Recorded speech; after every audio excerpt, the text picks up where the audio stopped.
science in the sense that a large mass of knowledge relating to home science is acquired by systematic study, observation and experiences of facts which have been coordinated, systematized and classified. Home science has borrowed a lot of scientific knowledge from other sciences like physics, biology, chemistry and such other sciences. In short मैं आपको बहुत ही थोड़े से words में ये कहूँगी कि जैसे आप साइंस को पढ़ते हो सिस्टमेटिक वे में उसके साथ सारे काम होते हैं, science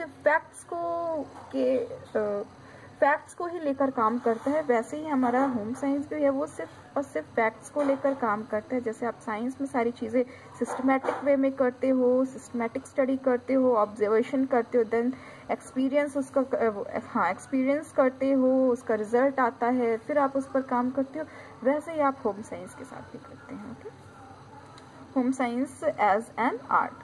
Home science is an art in the sense that all the knowledge it gets is used in making family life more happier and enjoyable. Okay, जैसे कि आप जानते हो होम साइंस हम क्यों पढ़ते हैं। होम साइंस हमें एक नॉलेज देती है कि हम अपने घर को कैसे सुखी और खुशहाल बना सके। For example, a student of home science studies the use of gases, water, electric appliances and gadgets to make life easy. If we define art an application of knowledge, then home science nothing but art because in every field use scientific knowledge. Home science is art in another respect also, that is applied sense. For example, interior decoration, tailoring, cooking, mothercraft, child care and many branches of home science. Okay, तो जितना कि हम इसको पढ़े हैं इसे हम ये जाने कि होम साइंस को हम लोग आर्ट की तरह इसलिए कंसीडर करते हैं क्योंकि इसमें एक हमारी लाइफ को, हमारी फैमिली को कैसे खुशी रखा जा सकता है, और ये सब्जेक्ट हमें इस चीज़ की नॉलेज देता है। If we defined art an application of knowledge then home science is art. अगर हम इसमें नॉलेज की बात करते हैं और इसमें जैसे कि आर्ट कहते हैं ना, हाथ की कला होती है, वैसे ही घर में जो भी काम करते हैं वो भी हमारा एक कला ही है। इस वजह से हम होम साइंस को एक आर्ट की तरह ट्रीट करते हैं। This is the most important thing. Okay, home science more deal as science. It is only in recent year that with the growing popularity of the subject in school and colleges that the approach of studying and teaching this subject and its branches has necessarily become scientific.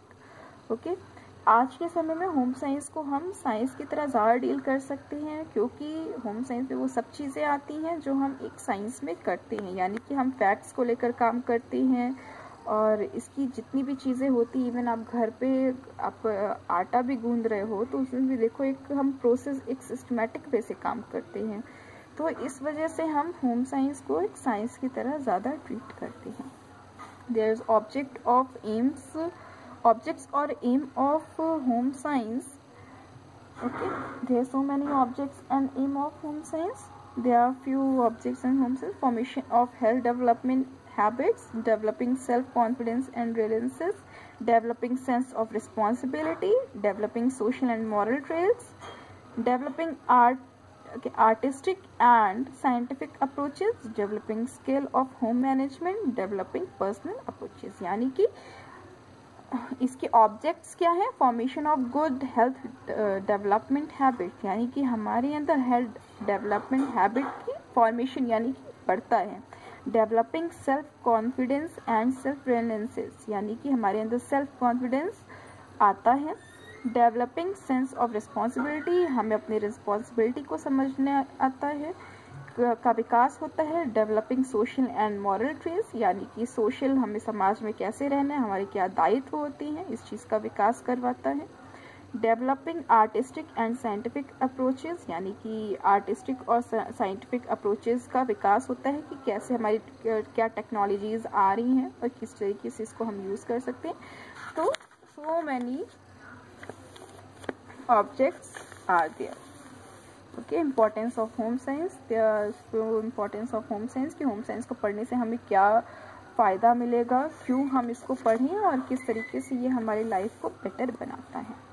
Knowledge of economic planning, यानी कि इसको पढ़ने से हम economic planning अच्छे से कर सकते हैं। Application of scientific knowledge and means in making life happy, यानी कि जो साइंटिफिक नॉलेज हमारी बढ़ती है और उससे हम कई एप्लीकेशंस का यूज़ कर सकते हैं और जिससे कि हमारी लाइफ हैप्पी बनती है। क्लोथिंग, डिफरेंट क्लोथ्स को किस तरीके से यूज़ किया जाए और उसकी केयर कैसे होती है। न्यूट्रिशन एंड कुकिंग, हमें किस तरीके से खाना बनाना चाहिए और उसमें किस टाइप के न्यूट्रिशंस का यूज़ करना चाहिए, जो कि हमारी एक फैमिली को चलाने के लिए बहुत ही ज़्यादा ज़रूरी है। इस चीज़ की नॉलेज मिलती है। Child development, child care and welfare of the child, यानी कि चाइल्ड डेवलपमेंट, बच्चों का विकास कैसे करना है। Child care and welfare to the child, यानी कि उनको किस तरीके से ध्यान रखना है जिससे कि बच्चों का अच्छे से कल्याण हो। साइकोलॉजी एंड हाइजीन, जो इस समय बहुत ज़रूरी है। हाइजीन, हमें किस तरीके से साफ सफाई रखनी है और दूसरों को इस चीज़ के लिए जागरूक करना है। Okay, importance of home maker, यानी कि जो घर में हमारी जो घर पे मेकर होती हैं उसका क्या रोल होता है, क्या इम्पोर्टेंस होती है। Before the education of girl child who was supported to be future homemaker and mother has been badly neglected. The significance of educating girls began to be realized by society that if mother were also educated, they could solve day-to-day health problem, provide nutrition through balanced diet according to age and physical requirements.